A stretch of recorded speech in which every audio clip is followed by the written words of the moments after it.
Hey everybody, it's Scott Steen. I'm the lead handicapper over at winnersandwhiners.com. Winnersandwhiners.com is the number one site in the world for predictive sports analysis on each and every game going on in America every single day. That's right, every game, every day, always free. Make sure you check out winnersandwhiners.com. And of course, if you're interested in more of my picks, I do have a premium service available. I'll put the link in the description of the video.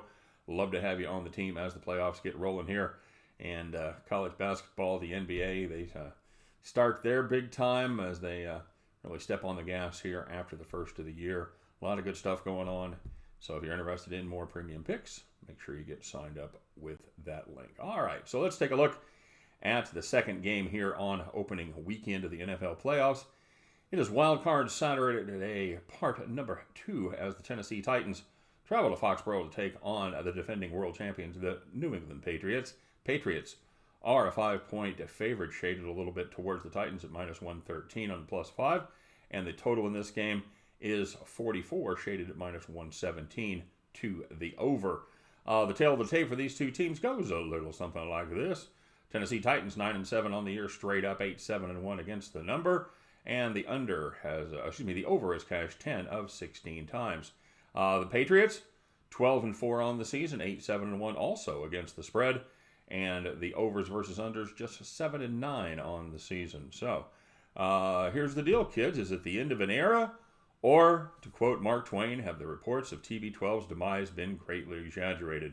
You know, I hear the defenders out there. You say, yeah, he still threw for over 4,000 yards. It's the 8th time he's done that in 9 years. But where Tom's game has suffered this season is his inability to stretch the field. He averaged just 6.6 yards per attempt. That is his lowest mark in 17 years since the 2002 season. They had just 6 pass plays that went for 40 yards or more, and that was 24th in the NFL. Now, here's the deal. The Pats were still 4th best in football at pass plays over 20 yards. So, obviously, what that tells you is Edelman had with his 100 catches and James White picking up 72. Those guys are hitting those swing passes. As far as White goes, they're hitting those little slants, little crossing patterns with Edelman, and they're getting that 20 to 25 yards is a big play. They will do that, but they're not able to get the ball downfield and bust out the big ones. Now, part of that is a lack of personnel. Of course, Mohamed Sanu was supposed to solve all the problems, but he's had just 6 catches since he came over 8 games ago. Hasn't exactly been the answer. Definitely keep an eye on N'Keal Harry, the kid out of Arizona State, as he is it looks like he's finally developing some trust with Tom Brady, although, he caught only 3 of 7 targets last week, so he has to stop the drops. If it's thrown to him, if he can get his hands on it, he has to be able to make that catch. They still do a good job, like I said, getting guys loose in space. Tom still does a great job with the quick release. But here's the funny part about this game. Ryan Tannehill, he's arguably been not only better than Tom Brady in the second half of the season, he has arguably been the best quarterback in the league since being installed as the starter for the Tennessee Titans in week number 7. He's completed 70.6% of his passes, 2,742 yards, 22 TDs, and just 6 INTs. In fact, he was only the 3rd person after Joe Montana and Sammy Baugh to complete 70% of his passes and average 9 yards an attempt. So that's pretty impressive numbers there for Ryan Tannehill, not just taking the cheap stuff out of the backfield, but taking some shots down the field as well. In his 10 starts, Titans went 7-3, but they didn't do it alone. They have a young fellow there from the University of Alabama. Perhaps you've heard of that school. They churn out some pretty good football players by the name of Derrick Henry. He won the rushing title this season with 1,540 yards. And on the other side of the ball, the Titans' rushing defense also got a lot better in that stretch. They gave up in those 10 games just 95.5 yards. That would have put them tied, ironically, with the Patriots for 6th best in the league if they would have had that figure throughout the entire season. For the Patriots, it's been a weird season. It really has. They've got the number 1 scoring defense in football, giving up just 14.1 points per game, and the number 7 scoring offense, putting up just 26.2. Not great. Not bad, but certainly not the offensive execution that the Patriots have been used to. But it's even worse news for New England, is they did most of that damage in the early going going 8-0 to start the season while feasting on the dregs of the league. They beat the Jets twice. They beat the Giants, the Redskins, the Steelers, the Browns. They had a 6-point win basically for the special teams against Buffalo and a 43-zip beatdown of the Josh Rosen-led Miami Dolphins. Now, in the second half of the season, well, things got a little bit more interesting as they started playing some real teams, and those teams started fighting back. They scored just 21.25 points per game in the second half of the season. That was good for 20th in the NFL. And they gave up 20.5 points. Still very good, but that would have only been 11th and almost a full touchdown more than they had given up in the first 8 games of the season. They thudded back to earth and went 4-4, covering the number just twice. But I hear you out there now. It's Brady. It's Belichick. It's the playoffs.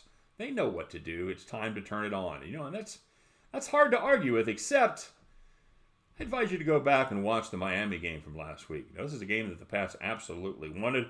And, you don't say they had to have it because it wasn't the playoffs. I guarantee you everyone in that organization from the hoodie on down wanted that victory and the first round bye.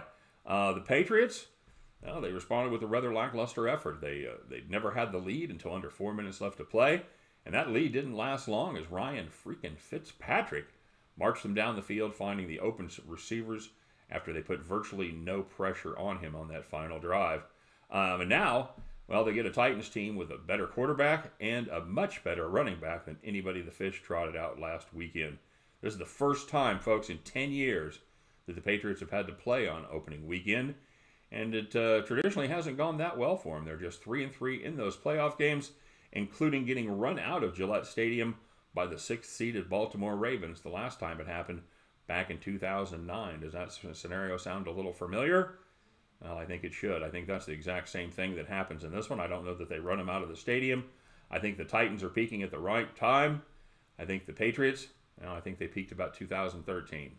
No, I'm kidding. A very good team. Obviously, Brady was able to go toe-to-toe with Patrick Mahomes last year, beat the Chiefs for the AFC title.